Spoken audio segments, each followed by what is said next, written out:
Assalamu alaikum class 5 in your science video, and today we are going to start our next topic. We are studying chapter forces in action and we are going to discuss about gravity. So gravity basically is a force and it's a type of force. It is the force which pulls things towards each other or the center of the earth.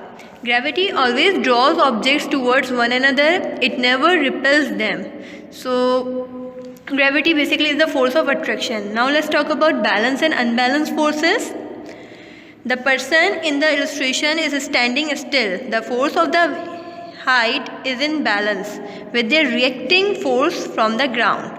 So when an object is stationary or when it is moving at a constant speed, the forces are in balance, and balanced forces do not cause a change in motion. So unbalanced, when something is moving or when something makes a parachute jump, they are pulled rapidly towards the earth. So gravity is much more powerful than the friction caused by air resistance and the drag of their body.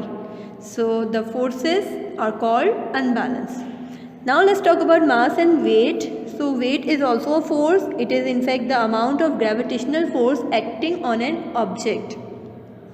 The unit of mass is kg and the unit of force is Newton, and the unit of weight is also Newton. Mass of any object is the amount of matter that an object possesses, and weight of an object is forces acted upon that object due to gravity.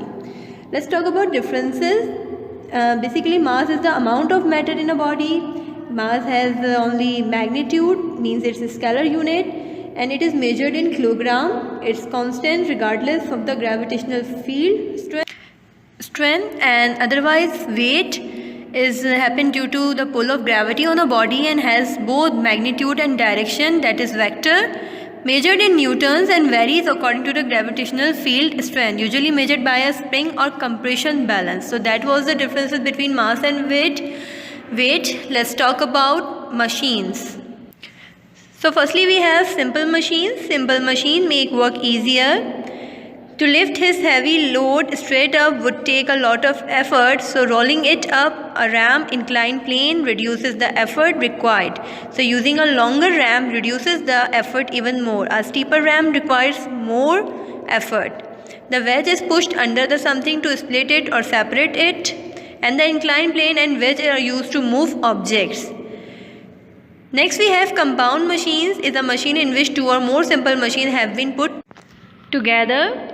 And lever is also a simple machine. They help to move a load. A lever is a rigid bar that rests on a pivot called fulcrum. That was our topic. Hope you have understood. Thank you.